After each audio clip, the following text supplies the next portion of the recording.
Good evening, everyone. Welcome to the West Yorkshire Football Show and our usual Monday night roundup here at our usual Monday night roundup of the West Yorkshire goings on, really. And it's a little bit of a non-league special today. We are here in our usual regular slot. I'm delighted to say I'm joined by Gareth Walker and by Dave Foy as well, although he's not on camera yet. He will be in due course, I'm sure, once he's finished putting his clothes back on.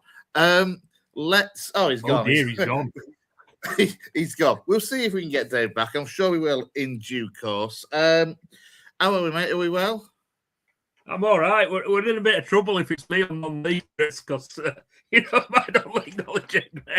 We were kind of relying on Dave tonight to lead with non-league, and we appear to have lost him briefly. Yeah, look, I'm sure Dave will find his way back. Just a quick reminder as well. You can, of course, get your comments in. You can join us here on the West Yorkshire Football Show. All you need to do is use YouTube comments to get in touch. It's the easiest way to do so. You can also get your comments in through X and through Facebook as well. As mentioned, we are going to take a deeper dive, really, into the non-league scene. Welcome back, Dave Foy, who you really panicked Gaz for a second there, Dave, because for a moment, Gaz was fearing that I had to ask him all about the non-league scene. Do you remember in Wayne's World when Wayne leaves and Gareth's on his own on camera and he just sort of looked, that could have been you. Yeah, I heard you guys talking about glass out welfare before we went live. I'm like, oh shit. Look, if nothing else, Gaz, hopefully tonight can serve as maybe an education and a little bit of help with the non-league pyramid. Yeah, why not? Yeah, if nothing else. Just going to say hello to Lee, who joins us as well on YouTube. Thanks for getting in touch, Lee. As I do, get your comments in over the course of the show, especially if you've got interest in our non-league scene. What we're going to do is we're going to kind of start at the bottom of our non-league pyramid and work our way up. So we'll start in the NCEL Division 1, a weekend that has been very busy and plenty of goals as well over the course of the weekend for games involving sides in our region. You see Leeds UFCA there got a 4-0 win away at Scunthorpe-based Appleby Frodingham. What else we got there? Glasshouse Welfare, they were sadly beaten heavily at home by Crowell Colts. We'll come on to Glasshouse Welfare in a moment or two as well. Ilkley Town got a 0-0 draw at home to Worsborough Bridge Athletic. And in the rest of the NCL Division 1 results, there was a 2-1 win for Wakefield on the road at Maltby Main. Former Geyser man Curtis Morrison getting the goal for Maltby Main in that one, as well as actually former Geyser man Akil Francis getting on the score sheet for Wakefield in that one. Nosterman as well, they had a narrow 2-1 defeat at home to Armthorpe Welfare. Route 1 Rovers, they racked up the goals on Saturday, 6-3 win over Selby Town. And who else? Zach Khan. In fact, I'm going to double check this in a second or two to see where he ranks in terms of goal scorer this season, because he's just had an unbelievable season. But yeah, another hat trick for him on Saturday over Selby Town. And South Leeds, they got a 4-3 win against Brigg. I mean, the NCL table, Dave, if I bring it up there, the NCL Division 1 table, as you can see, Durham District have won the league with 104 points. To say that is their first season, I think. I'm sure it's this season is their first season in the pyramid. It's been an incredible year for them.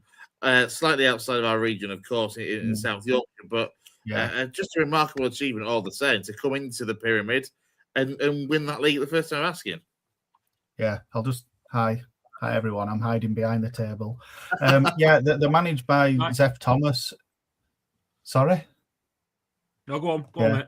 I'm just sort of peeking around. They're managed by Zeph Thomas. You might want to swap me with Dave for this bit. It doesn't matter. It's fine. He flew in, especially midweek. He was on holiday or something in Spain. He flew in, managed the game, and flew back out again.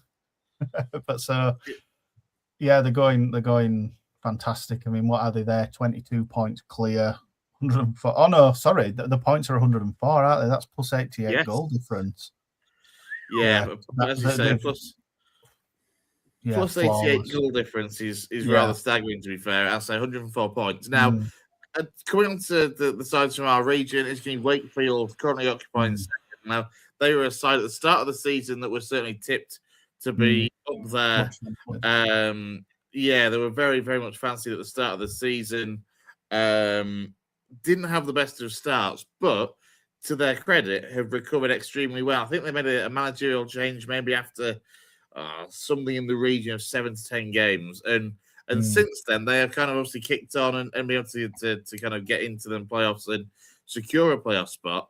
And whatever happens, whoever does end up making those playoff places, you would expect Wakefield to be the heavy favourites for them.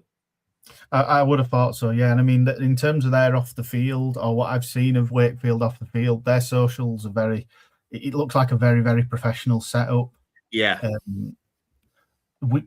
think we may have discussed last week where they play. I'm not just sure where they play now, but yeah, they were. Are they back at Featherstone?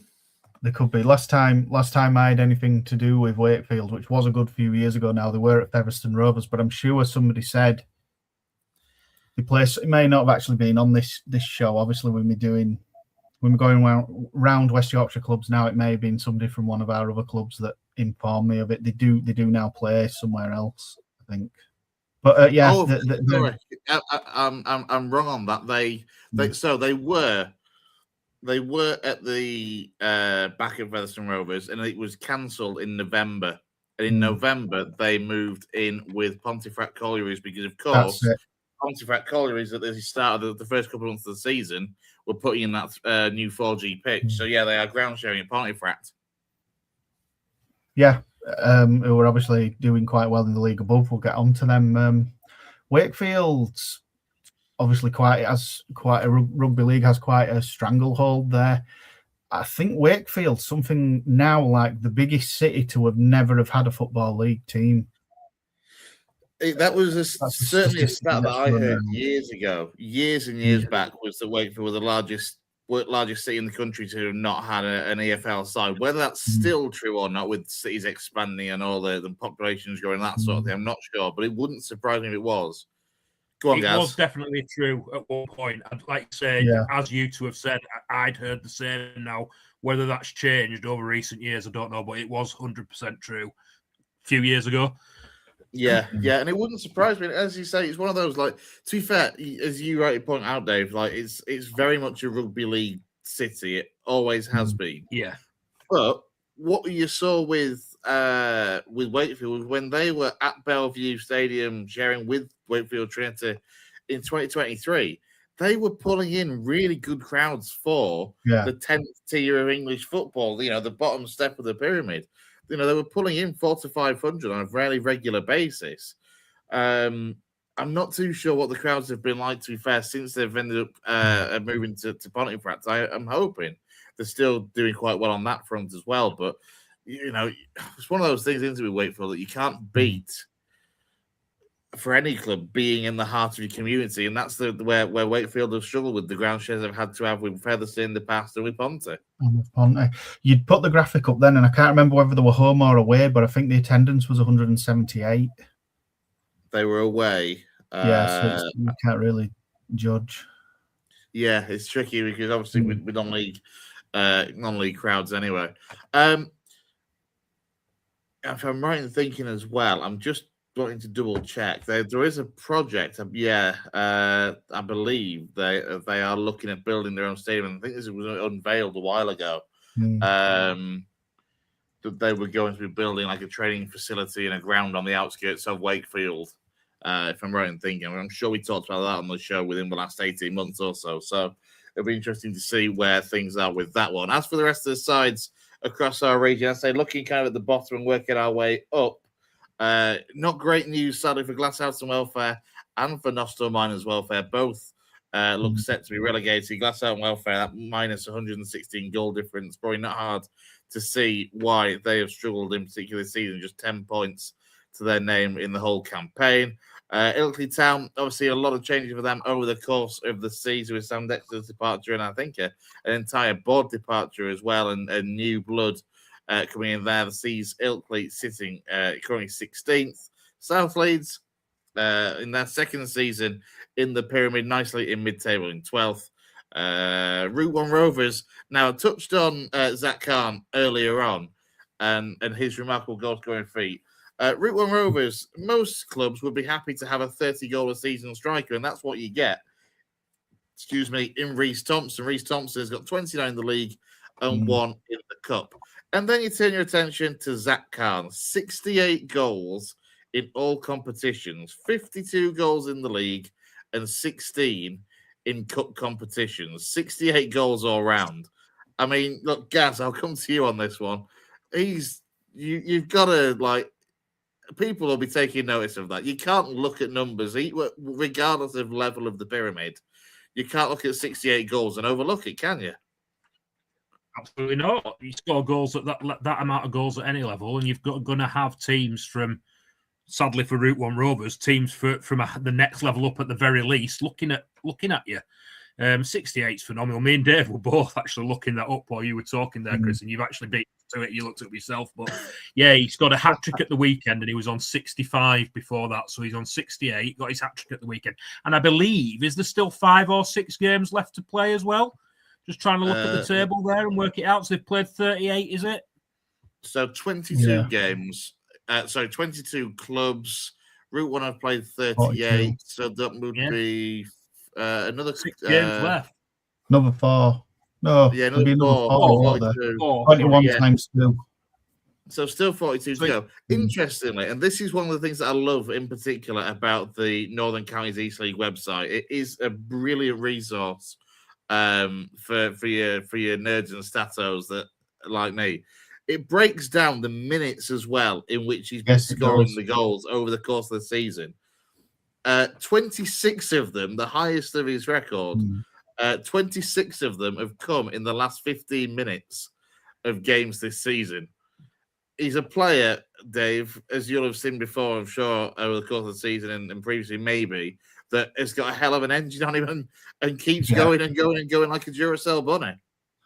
Yeah, I mean, that's just ridiculous. I've got the top 10 here, and I mean, as well as Zach Khan, Durnan District have got 2 in there. There's another Route 1 Rovers. The top 4 are those. You've got Goole. I know they're slightly outside our West Yorkshire area. Wakefield have got a player on there. I've Leeds, UFCA. But they're just, what can we say? They're just they're just crazy numbers, aren't they? Like I say, 26 in the last 15 minutes of a game. This is the thing. You touched there on the fact that sorry, Dave. You touched on the fact that Thomas Hinton for Wakefield is on 24 for the season. Omar Sanyang, who's had a really good year at Leeds UFCA, also on 24 goals. But it puts it into context when Zach Khan has got more goals than those strikers in the last 14 minutes of league games in the last 14 minutes of games this season alone. It's look, I know 1 or 2 of the people at Route 1 Rovers, and they will be cursing me, I'm sure, for mentioning Zach Khan and putting him in the spotlight, but you can't not with those numbers. It will be really interesting to see what happens with Zach, because I know he's extremely happy, he's extremely comfortable where he is, and it's going to be that question of, well, how high up are the clubs going to kind of come knocking, and what might tempt him away, and what might be, to be fair to him or for him, that kind of next career step potentially. I mean, you've got to look at some of the sides at MPL East level, MPL West level, and whether they would be looking. It's going to be really, really interesting to see. Let's turn our attention upper level, unless Gaz, you got anything you want to add, either of you two, on that one, on the NCL Division 1? I was just going to say, it obviously, from what you guys have said before, it often comes down to, the playing with the friends and where they're comfortable at in non-league. So whether he sees that as being something he wants to forego to make a step up, or whether he's, as you say, he's really happy there at that level, playing with his mates, scoring lots of goals. Does he not want to risk it by moving on? It's obviously a decision for the lad himself, but he is definitely going to get interest from probably at least the next 2 levels up, scoring that amount of goals. Yeah, absolutely. As I say, he's what? And if I'm right in thinking as well, apologies if I'm adding a year or 2 to years, but I'm pretty sure he's only in the region of 22, 23, 24 years of age. He's by no means got any age to him, so there's a lot of his career to go. I mean, and we should say on the flip side of that that Route 1 Rovers could easily go up themselves. They could make the playoffs and go up themselves. So, you know, at the end of the day, he could fire him to promotion. Yeah, it's going to be interesting, that playoff hunt, because as you say, actually, Route 1 Rovers well in there. Leeds UFCA, as they've had a really good first year at this level, are right in there with a couple of games in hand on Brigtown in particular. It does look like it's all about that fifth spot in the division, that fourth and final playoff place, doesn't it? The top three look pretty set in Wakefield, Worsbridge, Bridge Athletic, and Harrogate Railway have had a particularly good year as well. Let's go up a division then and have a look where I can find the right relevant graphics. There we go. The NCL Premier Division over the course of the weekend. On Friday, I might add as well, there was a goalless draw between Campion and Liversedge. I say we touched on it last week. Liversedge, the champions of the NCL Premier Division. Elsewhere, then Beverley beat Thackley comfortably by 5-1. Ecclesdale got a 2-2 draw at home to Barton Town. Golka with a good 4-0 win over Rotherham-based Parkgate. Albion Sports were beaten on the road in a West Yorkshire derby away at Wakefield-ish. They won't appreciate me saying it's Wakefield-ish, but it's just outside, isn't it? Horbury Town with a 2-0 win over Albion. Penistone Church with a 1-1 draw away at Pickering. Frickley were beaten heavily on the road by Rossington Main. Tadcaster, though, potentially picking up one of the more eye-raising results of the weekend with an emphatic 4-0 win in front of Sheffield, in front of over 1,100. Obviously, we know the likes of Sheffield and Hallam in particular are well supported as kind of the second teams of Sheffield United and Sheffield Wednesday fans. And look, they certainly made the most of that over the weekend. But Tadcaster, what a performance to put on in front of that sort of crowd, Dave. Yeah, and I mean, on the flip side, I take it they've missed a number off. Eccles Hill's attendance was apparently 46. I'd imagine that's 460 something, and they've missed a digit off somewhere. You would hope. You'd hope so, wouldn't you? But I wouldn't necessarily guarantee it. It's been a strange season, I think, for Eccles Hill since making that move to Cooper Park. Explain Keighley, don't they? Yeah. I mean, Tadcaster, I believe, are just in and around. I think they're now in the top 5, so they're trying to cement a playoff place. It's coming, unfortunately, at the expense, it seems, of another one of our clubs that hasn't played that you touched on, Campion. But yeah, they're trying to catch Sheffield up. Obviously, as you see there, 3rd versus 4th, it's moved them up a position, and The thing is, if the season were to end with those in that position, obviously Sheffield have got a game in hand on Tadcaster, but so Beverley, etc. You know, if those two sides were to end up meeting in the playoffs as well, though, Sheffield versus Tadcaster, what a psychological advantage that result so late in the season would be for Ryan Quarter's side. Yeah, I suppose that's what it's all about now, coming into the closing stage of the season. I mean, Tadcaster only have one more game to play, so they actually are now in the playoffs. I think you'd only play 38 if there's only 20 teams. Are we cutting a team off with his banner? I'm not sure. We're not. No, yes, sure I mean, we're not in this case.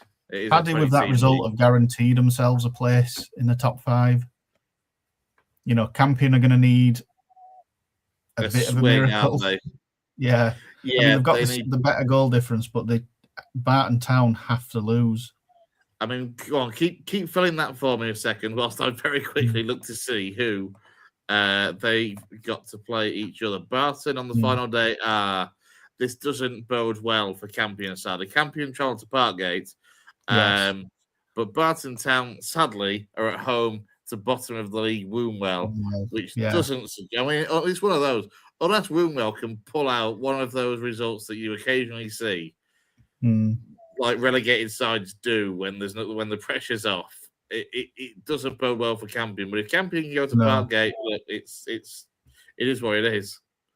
I think Lee Ashford at the game I attended that they drew 2-2 with Rossington. I'll get on to Rossington a bit more soon. He'd almost conceded with that draw that they would have to win every game up until the end of the season. I think Campion did win that weekend.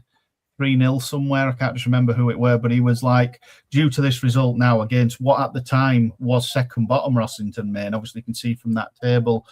I'll get on to them now. Since then, Rossington, I believe, they drew that game against playoff chasing Campion, and they've won twice since. They've been on a real, really real upturn in form, haven't they, Rossington Main?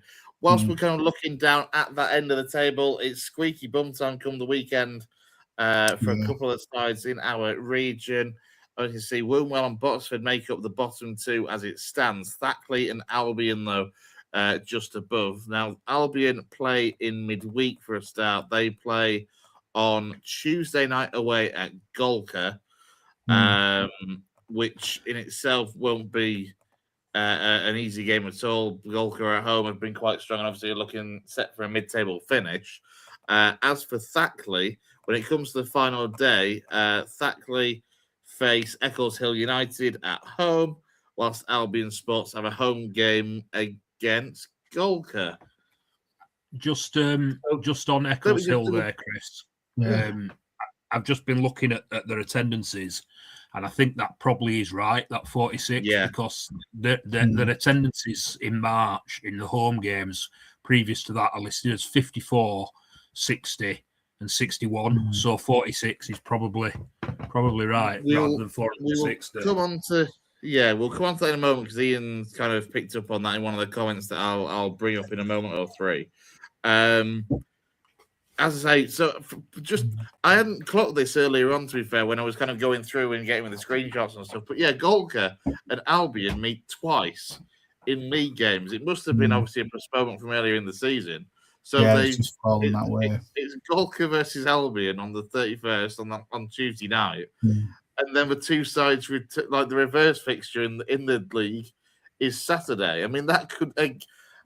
going back to what we were saying earlier about psychological battles, where the hell does that rank? Because whatever the result is on Tuesday night for Albion at Golker, they have to either take a boost from that, dust themselves down and go again, or whatever, because it will be absolutely massive potentially. Obviously, if they were to win the game on Tuesday night at Golker, they would be themselves safe. So yeah, it's going to be very interesting. And as I say, Bradford derby, or what should be a Bradford derby between Thackley and Eccleshill, could be a big decider as well at the bottom end of the table. Eccleshill currently in 14th. Again, not mathematically safe, but you would think they should be. They've got a midweek game against...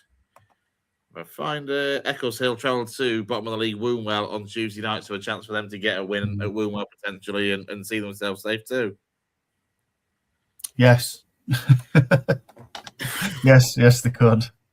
Yeah. It's just What's weird looking at that table is, have you noticed that table? I'm just looking at it now. Rossington Main and Horbury are on -3 and -4 goal difference, but the sandwich between teams that have got like -30 goal difference, -25, -22, and then the bottom four -29, -31, -27, -59. So that indicates to me that Rossington Main and Horbury have been bloody unlucky this season. Yeah, I mean, you know what? I think you're probably fair in that. I guess. I mean, look, they always look at the fact that a good goal difference at this stage of the season is as good as an extra point. Yeah, and in their case, it really is, because if Botsford were to, well, they can't get themselves to 38 points. To be fair, they have to be on 39. But if it came down to a few sides on 39 points, their goal differences will more than definitely keep them safe. Yeah, but I mean, look at the top teams: +55, +46. They're all that top six have got nearly, they're well over 20. Campion's nearly +30. Beverley have just got over it. Liversidge have obviously got +55. It's similar in the league above, which we're going to cover next. You've got teams in mid-table, a bit like here, where you Frickley, Penistone, and Eccleshill are -30s and -25s. It's the same in the league above. Yeah, it's to be fair, it's. And look, we've championed it over the course of the season, but you've only got to look at some of the scores from this weekend as well.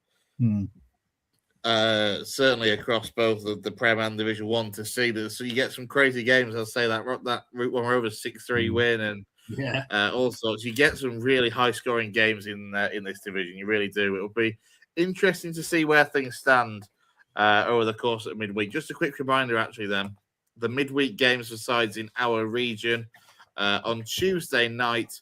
Tadcaster are in action. They've got a West Riding County Cup semi-final away at one of the other sides in our region from the Northwest Counties League. They play Barnoldswick Town away on Tuesday night in a 7:45 kickoff. And then League Matters for Golka versus Albion on Tuesday, 7:45. Champions Liversidge travel to Sheffield for a game, again, 7:45 kickoff for that one. And Eccles Hill travel to Wombwell.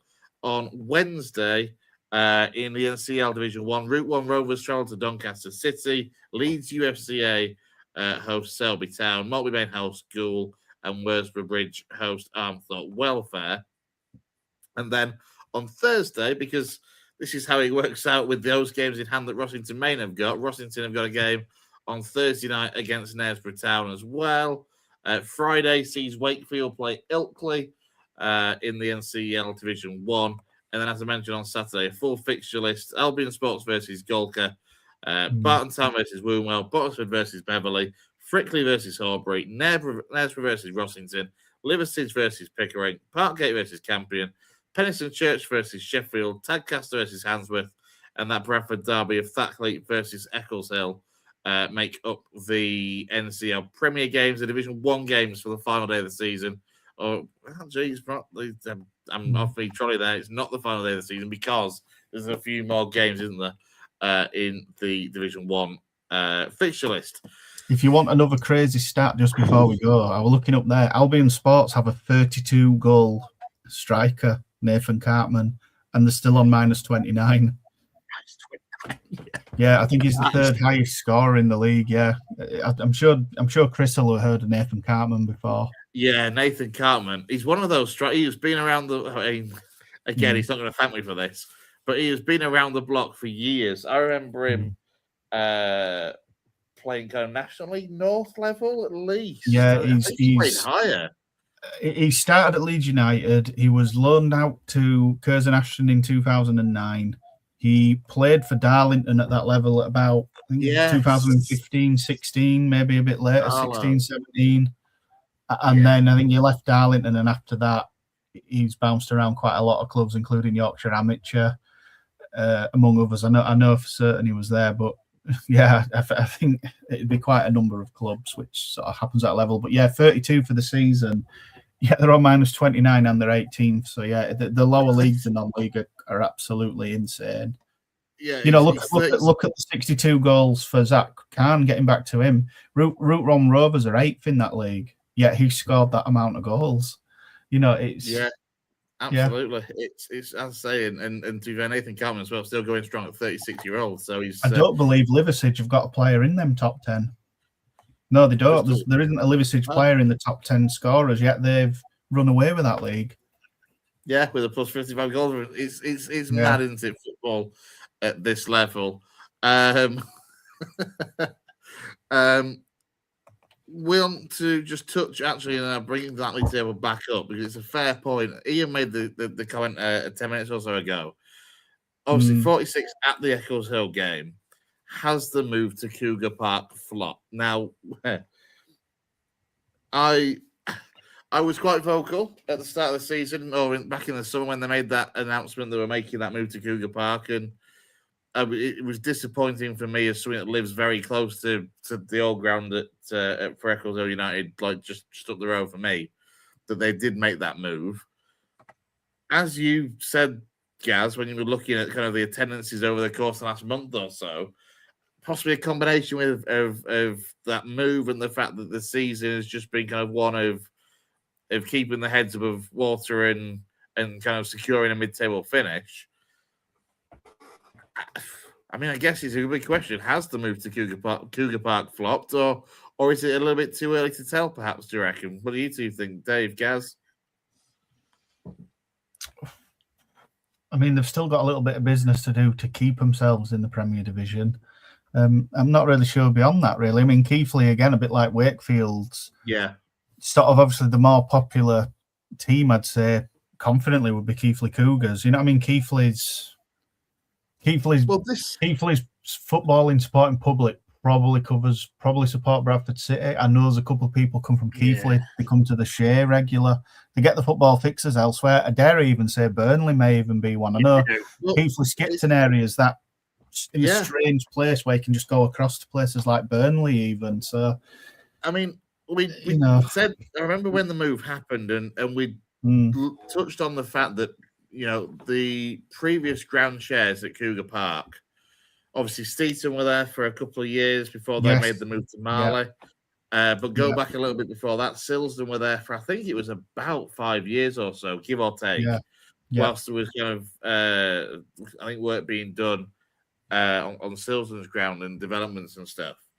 And back then, people weren't getting the attendances that they would have hoped of going to a town of Keighley's size and population. And we touched on it then that it didn't, you know, history suggests it might not work out attendance-wise for Eccleshill.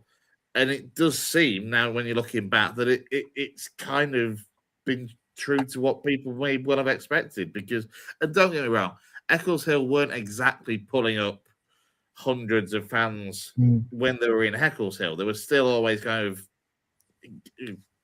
give or take, around the 100 mark. But it does seem like a bit of a drop-off that from that move to Keighley. But it'll be interesting to see what happens in the slightly longer term, I guess.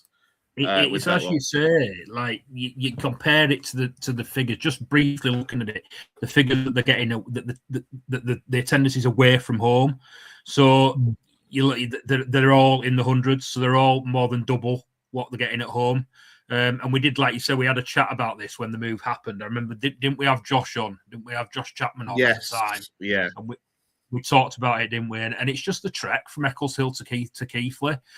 When you've got and then obviously they're not going to get the local supporters because Steeton and Silsden are both far too close to Keighley for them to pick up any more supporters. And as Dave says, like if you're talking about football fans in the Keighley Skipton area, they are obviously you get the split. They're not starved of other teams.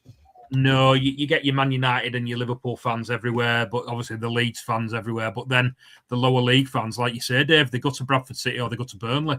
I mean, I grew up in Skipton, and that's it. Skipton, Keighley. I mean, the TNA used to cover Burnley years ago. It did. Telegraph and Argus covered Burnley as well because there is a large proportion of Burnley fans in that area, as well as Bradford City fans.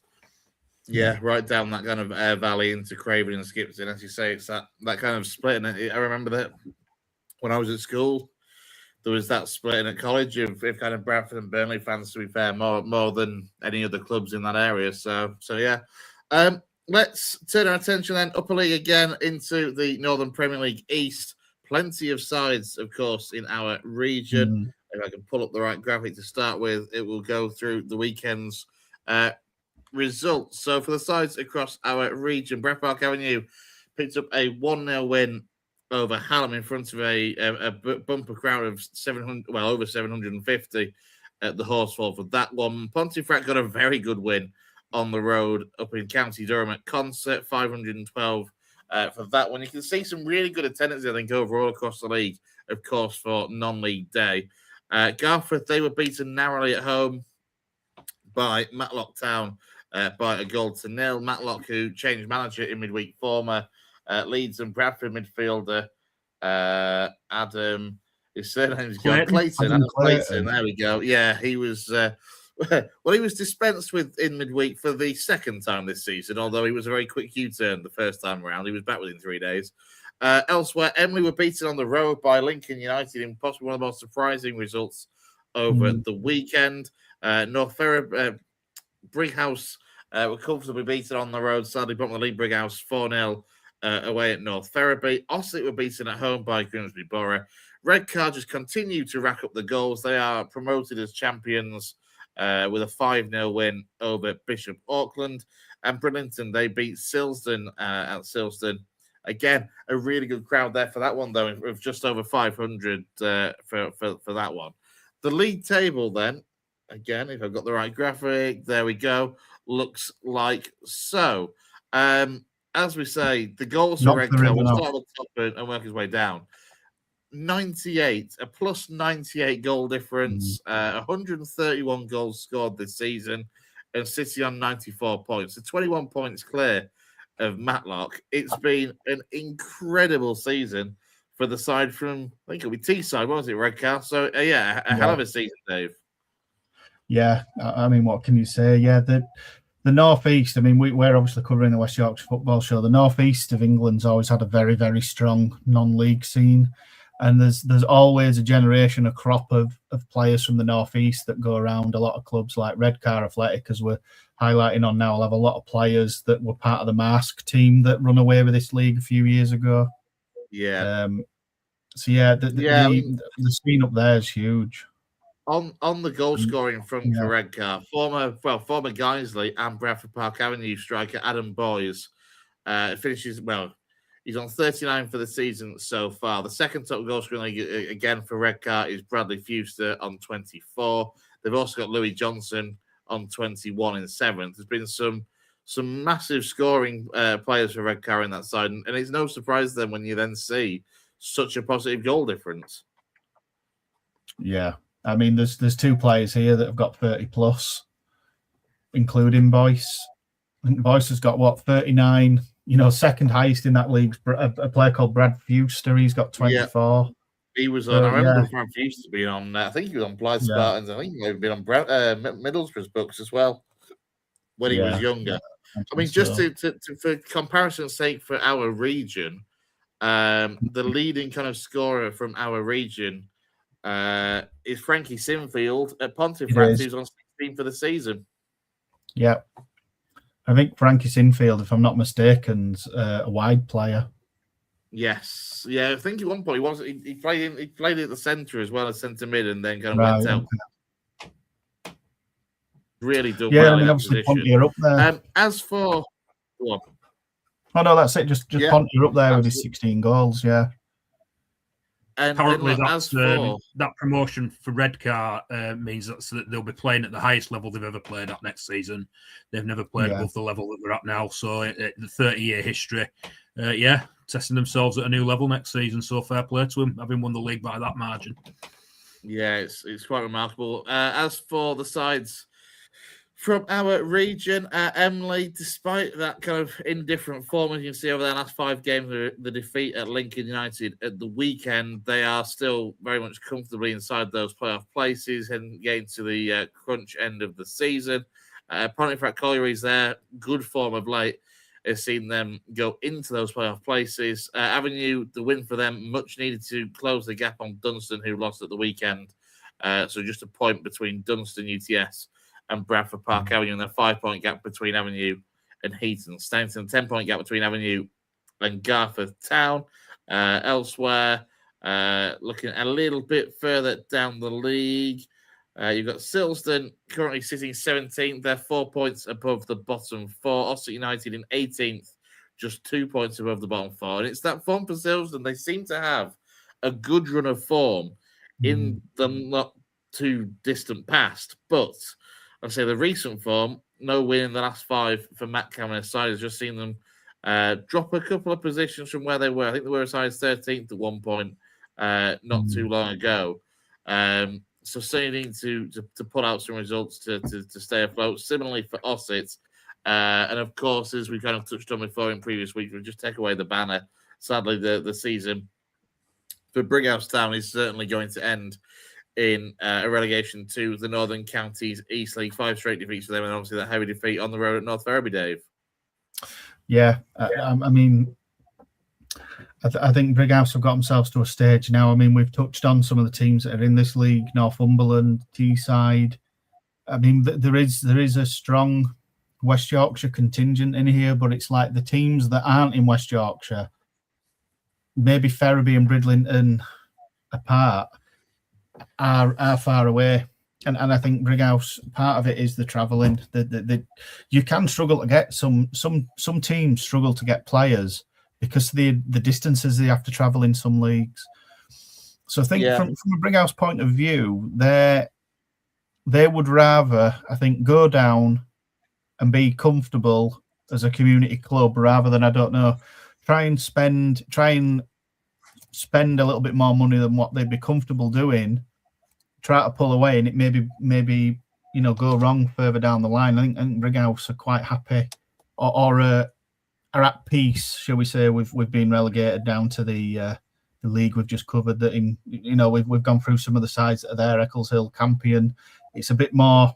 I think the furthest they'd have to travel would be places like Sheffield, North Yorkshire. It's a lot more condensed down there, whereas here, as I've said, Concept's what I think that's possibly County Durham. There's it is. There's a big spread here. I mean, Grimsby, Lincoln, Blythe, Newton Aycliffe's Teesside. There's 2 Blythes in there, Bishop Auckland. I'm not just sure where Heaton Stannington is. That's another. It's another northeastern West Heaton Stannington. There's so many. We've always said, haven't we, about the NPL East in particular. It's very much a division that is kind of made up of West Yorkshire and the northeast kind of make up the bulk of the division, and then it's kind of filled in with sides from elsewhere. And as you say, for Brighouse next season, I think the furthest kind of maybe southeast they'll have to travel would be maybe Scunthorpe to face Boxford Town or something, maybe. And as you say, the furthest north might be Knaresborough, Tadcaster, or whatever. And it might certainly help if they can kind of find a budget that they can survive on. They'll be kind of, as you say, I think they've made peace with the situation there for that one. Let's quickly move on then to the NPL Premier Division. Just the one game, of course, the one side for our region. And that's so Guiseley gets a win on the road, a good win on the road at Rushall Olympic in front of 471. A couple of goals, I think it was a goal for John Thewlis, and one for recent addition Mo Federa as well in that one. That leaves the league table for Guiseley looking like that. Currently sitting 11th as it stands, 46 points on the board, 10 points off the playoffs, and 10 points above the bottom 3. So, yeah, I mean, that kind of sums it up, I guess, for Guy this season. It's been a season of change, a season of transition, of course, with the managerial change midway through.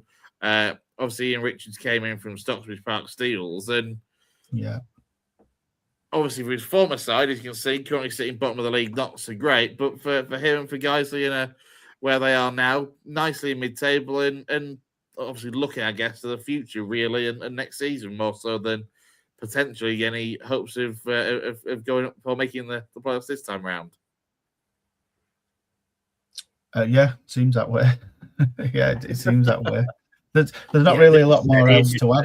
They're safe and they aren't going to go up. So, unless they win all the games between now and then.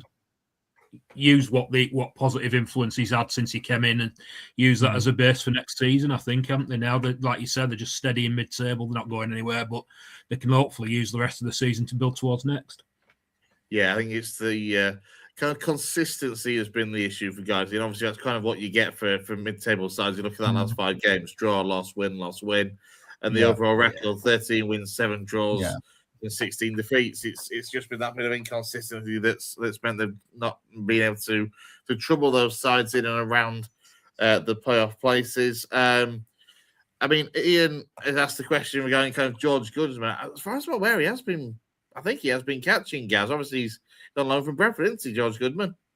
Yeah, he's been playing. I've just had a quick look now, and I can't see whether he played at the weekend or not. But last time I looked, he had been playing. So he's getting the game time that he needs.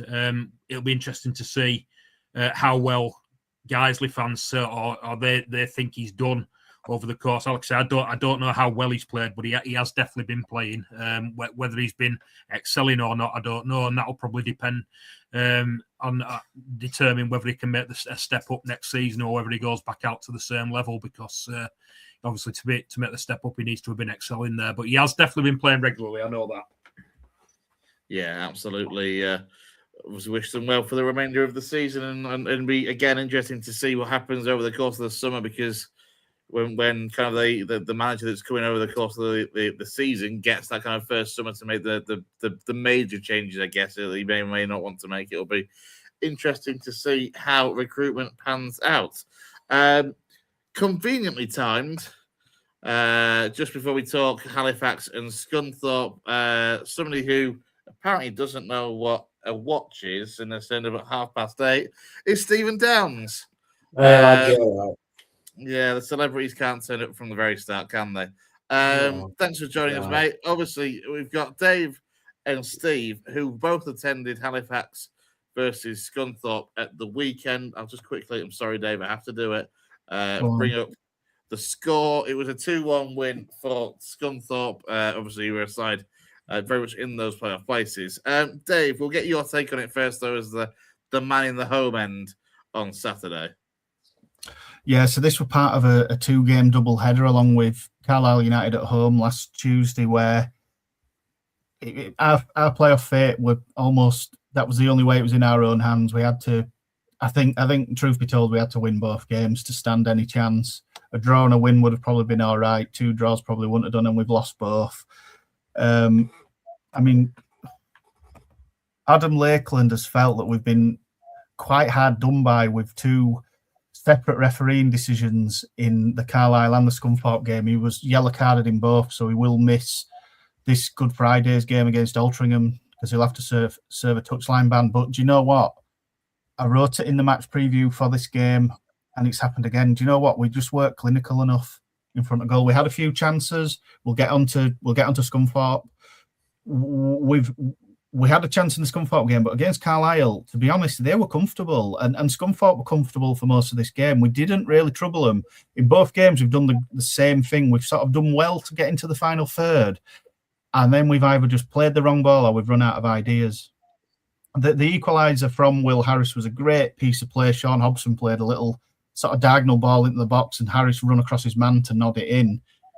But other than that, to be honest, we didn't really do very much else. Scunthorpe were a much better side in the second half. I'm sure Downsy will be able to put a bit more meat on these bones. But Scunthorpe had 2 or 3 great chances in the second half. They had a few where Johnson had come out and they just dinked it over him just wide of the post. I think they put one just wide again.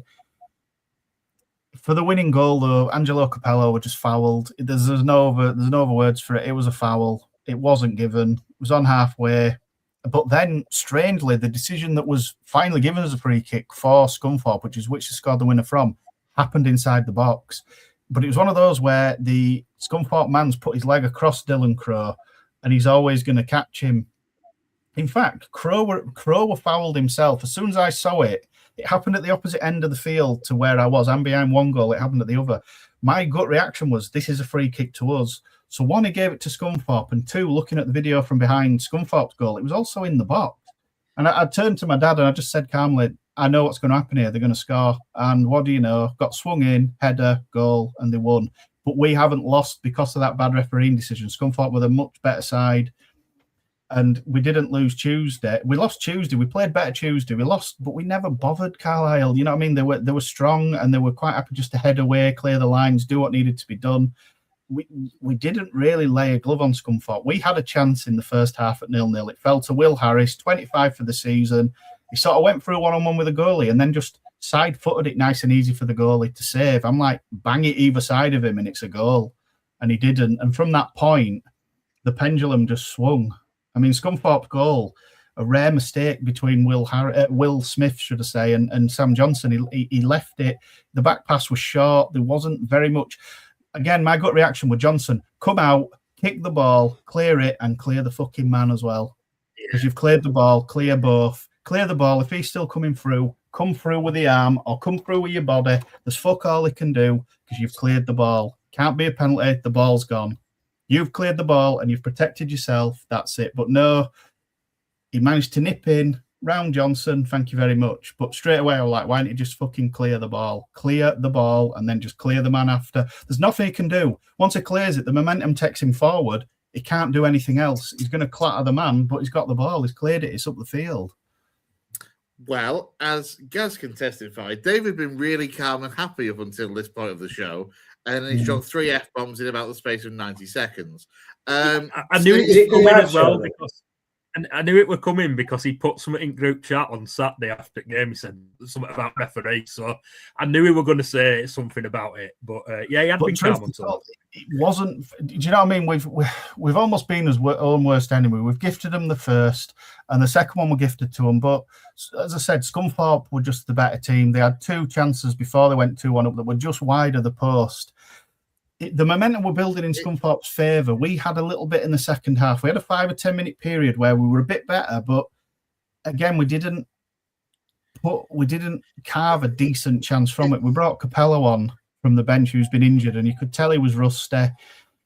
I felt we should have brought Owen Bray on earlier rather than Florent Hottie. I think we should have done those subs the other way around and give Florent Hottie maybe the last 10 minutes and Owen Bray more of the game.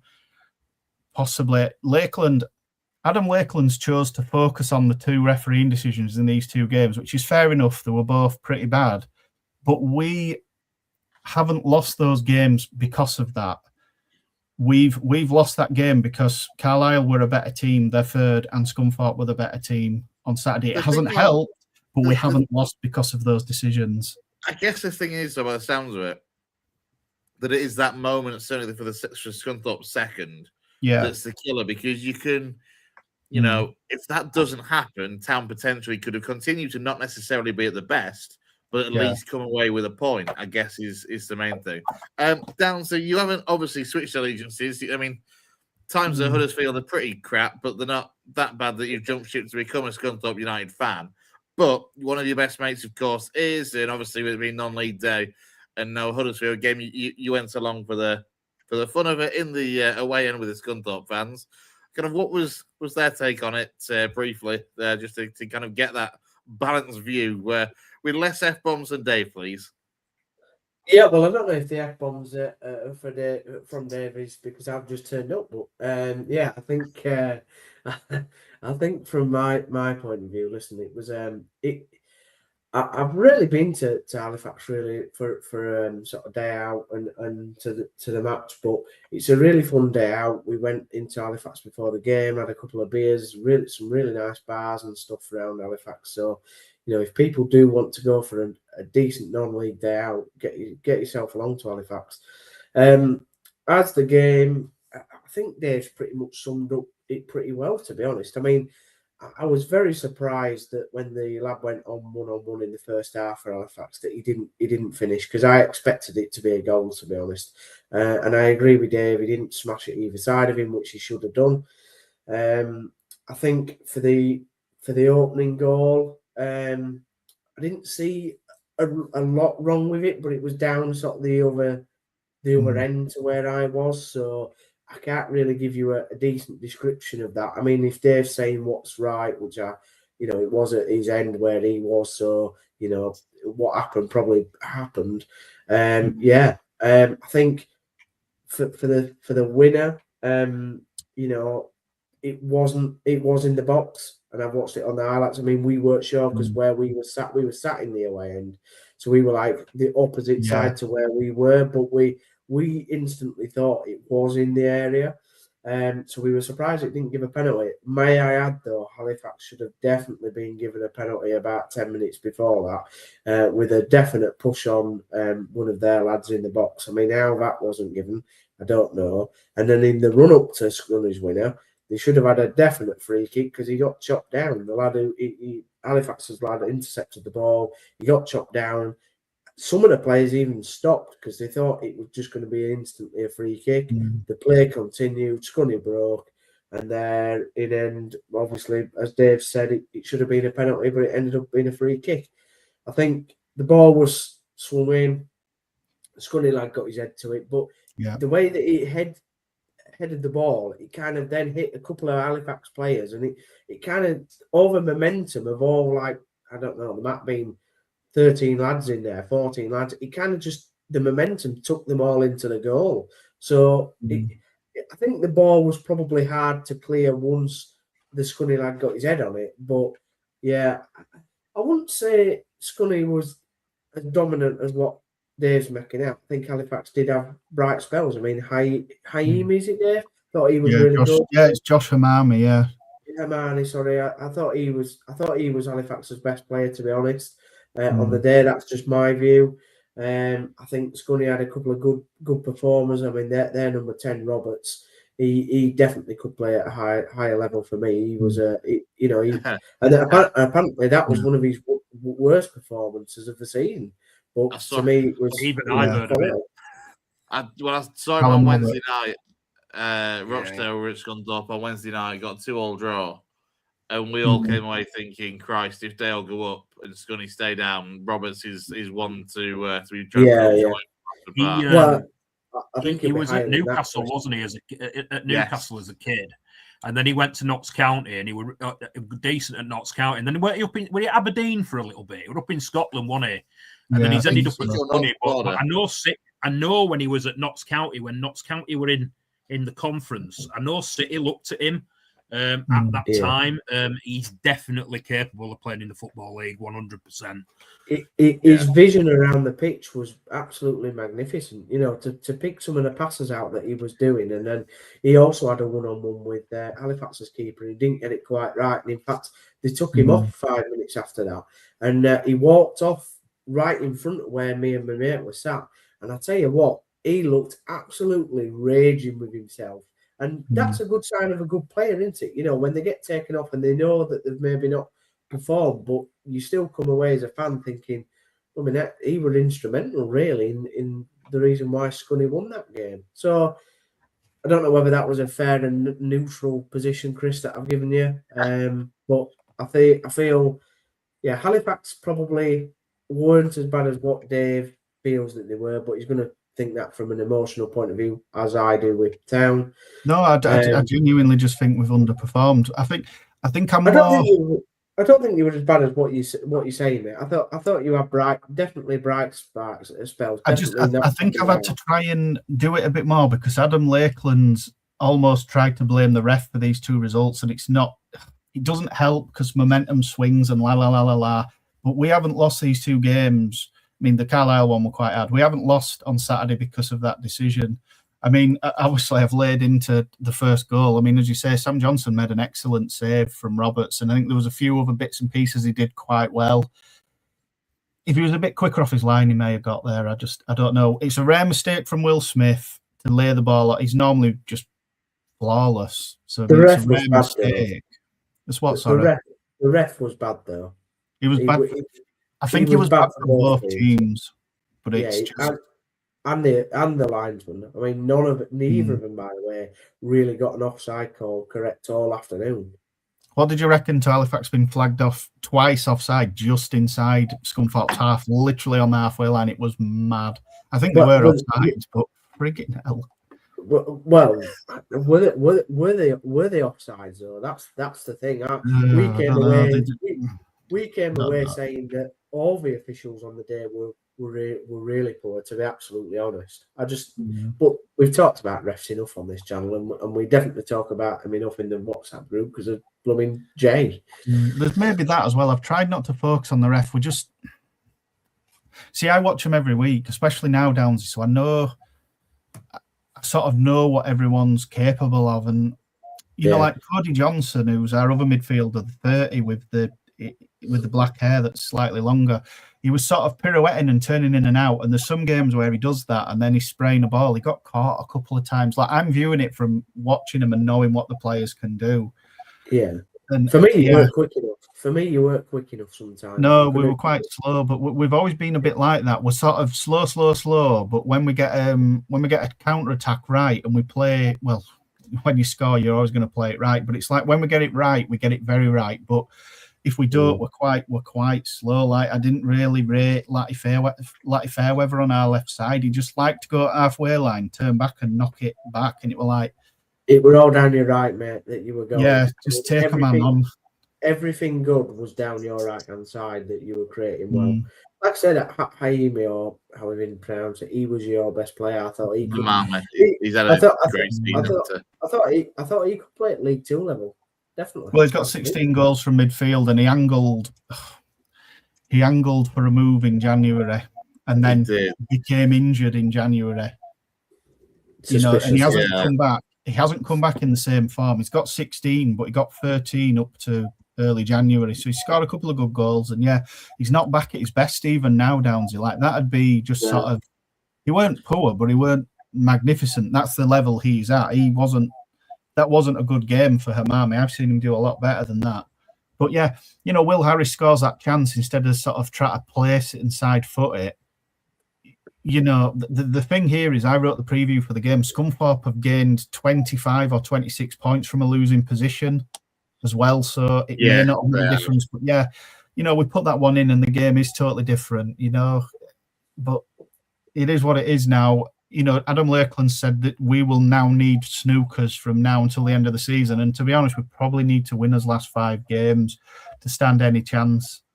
Just to add really quickly, we got on the train. We got on the train afterwards, and it was like speaking to Dave now, but with somebody afterwards. And this was a Halifax fan, and he was raging. I thought he was genuinely going to have like some sort of like heart palpitation with how he was going on. Looking then at the league table, obviously that leaves Scunthorpe still well inside those playoff places. Nothing to worry about for them in terms of making the playoffs. And then for look at Hartlepool, Chris. Say again, sorry. Look at Hartlepool. I mean, they could still do it, but because I've only really been looking upwards, I've just realised. I mean, I put it in the match preview about Hartlepool have come up, and Forest Green were 2-0 down at half time. I think they come back to win 3-2 as well. Like, if we'd have won both our games in hand, we weren't really looking at Southend. We were thinking we could catch Forest Green, but we've lost both, and Forest Green won at the weekend. So we're now 9 points behind. Yeah. We've, in inverted commas, blown it over these last 2 games. But if we finish like we're going to do within those top 9 to 10 places, that's a successful season. I'm glad you said that. Because I was just about to say kind of, if you get to the end of the season, you're kind of in that 9th, 10th sort of area. How would you kind of see the season? And you've summed it up nice and briefly there for me. You're still being a successful season. Yeah. So we'll touch on that in further detail a little bit closer to the end of the season. I just want to touch on a couple of EFL matters. Obviously, there was none of our sides in action over the course of the weekend. There were some League One games, League One scores from the weekend. Blackpool 1, Burton Albion 0. In fact, let me just bring the table up before I read those out. Scores from the weekend. Blackpool 1, Burton Albion 0. Exeter 0, Leyton Orient 0. Reading 3, Wigan Athletic 0. Stockport 3, Wimbledon 0. And Wycombe 4, Port Vale 0. So big wins for Wycombe, Stockport, and Reading. Obviously, sides in and around those playoff places, all 3 of them. Gaz, that we'll kind of come to you briefly to start with. Obviously, for City, not in action over the course of the weekend. But obviously, that win for Stockport just brings them a little bit closer with having a game in hand on you. Yeah, Stockport can go above us now. Obviously, like you said, just seeing them, Reading and Wycombe all win probably wasn't what we wanted, sitting in front of the box on Saturday afternoon. City are going to have to do it themselves, though, because as I talked about on the pod last week, our games look tough. We got Northampton at home on Friday, but our remaining home games after that, Plymouth, Bolton, and we've got another one, I can't remember who it is, but there's another home game. They all look tough to our home games. And then we've got Barnsley, Exeter, Wycombe away. So our games are really tough between now and the end of the season. And our away form's going to have to improve if we're going to cement a place in that top 6, because we can't constantly rely on our home form to do it. The home form's going to crack eventually. We're going to have to win on Friday, because obviously Northampton bottom of the league, and the games after that is Stevenage, our other home game. Our home games are Stevenage, Plymouth, and Bolton. So it looks tough for City, and we're going to have to do it ourselves. We can't rely on other teams, because this is the time in the season when teams start to string results together. We've seen Plymouth coming up on the rails for a while, Wycombe and Stevenage there as well. Stevenage with games in hand, so it's going to be tough. Yeah, absolutely. Steve, as for Town, obviously, with those results over the course of the weekend, down in 10th, but we said last week after the weekend game last week that the playoffs was certainly going to look like a somewhat bigger ask than it had looked at one stage. I guess for Town, the main talking point, of course, in the last week or so is Liam Manning leaving on compassionate leave. The side being taken by John Stead and Martin Drury. Obviously, for Liam Manning, who lost his son in 2024 at a birth, it understandably will have an impact on a person as a human being. And obviously, he's tried to kind of maintain a position in the game. Obviously, he was at Bristol City when that happened, and he was away on leave for a while. He came back. He did really well on a footballing side of things.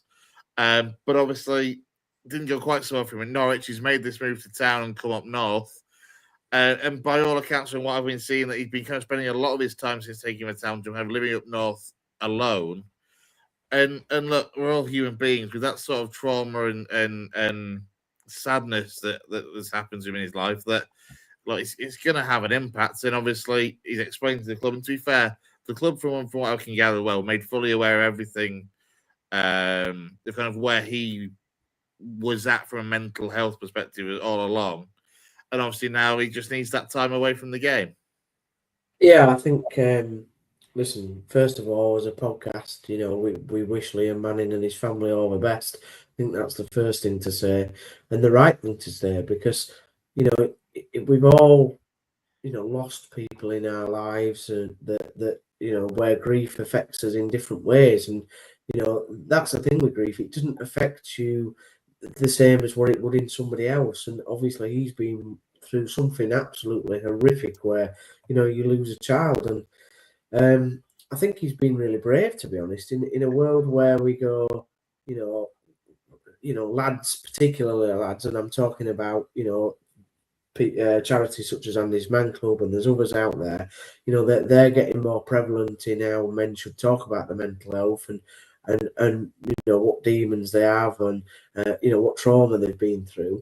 And I think Manning's obviously been really brave and honest about where he is as a human being. And listen, the club have obviously come to a decision with him. That's the best for him and his family. I think even though we weren't doing the greatest on the pitch and he's under a lot of pressure, I think he was enjoying being up here. I think it was a club that he felt that he could really take forward. Although we have the challenges that we've talked about before, he obviously felt like he was the best man to be able to sort our football club out. And I'll always have immense respect for him for wanting to take that challenge on. So obviously, it's a bit of a strange situation where we haven't sacked him. He's on compassionate leave, so he's not fully left the club. Whether he comes back or not, if you want my own personal opinion, I don't think he will. Well, you're preempting where I was going, to be fair, because I was going to say, what was the length of contract that he signed when he joined? Was it 2.5 or 3.5? You put me on the spot here. I think it was 2.5. Yeah, I've got 2.5 in my head. Yeah. That's the question. Is, as you've just kind of touched on there, you're not sure that he will necessarily kind of come back at the end of the season to kind of go again. It has to be his decision, though. Yeah, that's the decision. It's got to be on, I guess, his decision and where he is, because obviously the club have given him the contract and have honoured it. They've accepted the situation and understanding with it as well. I guess from a Huddersfield Town, I guess those within the club will be hoping that obviously, this bit of time away and then come back and be, go fresh in the summer. And it wouldn't surprise me if that was the case, that if he you just see the season out with Martin Drury and John Stead. He has, because you're talking we're in March now, that's a good 6-8 weeks potentially between now and the end of the season. And hopefully in that time, if he feels it's the right thing to do, there's no reason that Liam Manning can't come back and kind of, go at it from afresh.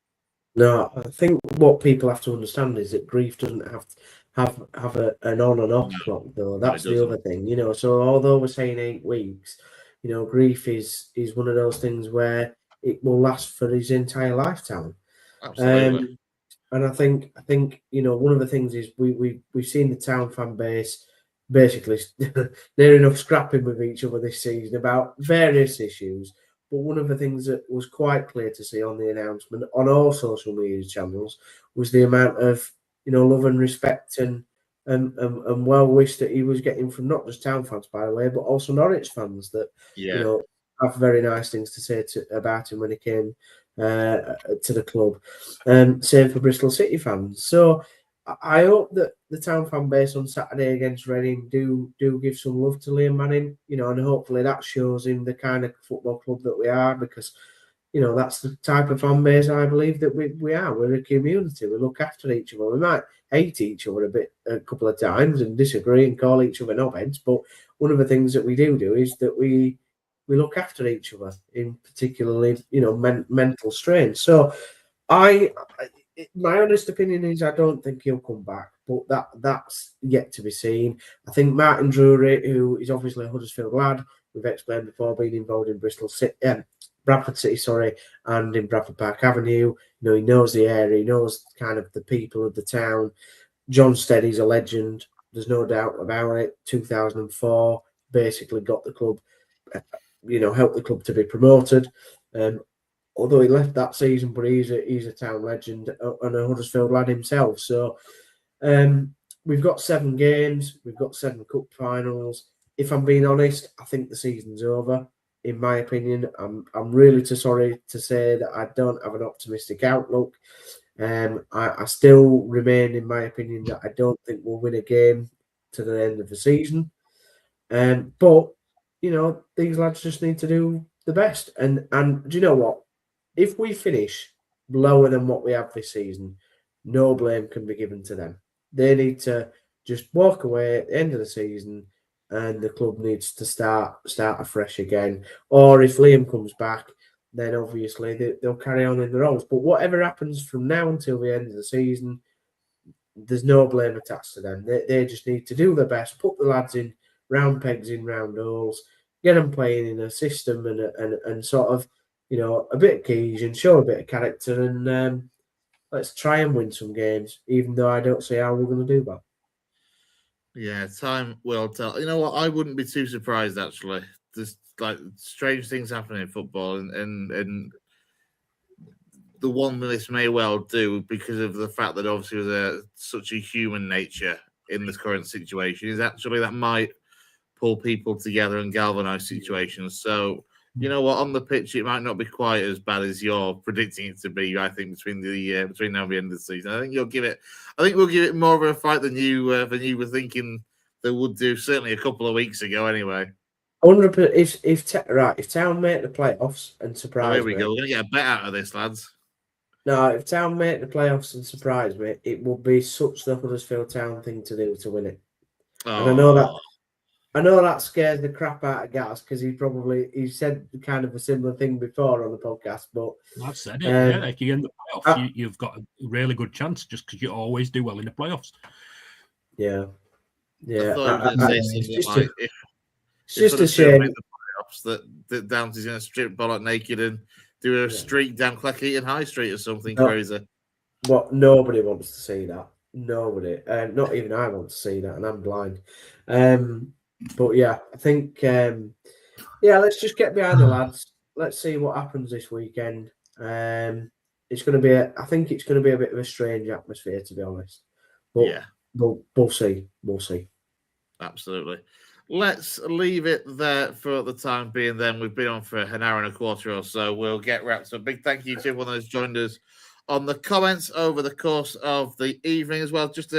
I just want to touch on, Ian mentioned that Lou hasn't been on for a while. He's had one or two little health issues. He's doing okay, but I think he's going down with tonsillitis, I think, at the moment.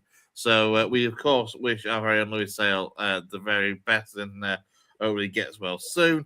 He'll be back on the channel, hopefully next week, all being well, or the week after, depending on who can do next week, because, of course, it's that Easter weekend. Big thank you, I say, to everyone that's got in touch and joined us on the comments. Big thank you to Gareth Walker, to Dave Foy, and to Stephen Downs as well. Join the rest of your Monday evening, and we'll see you next week here on the West Yorkshire Football Show. Take care.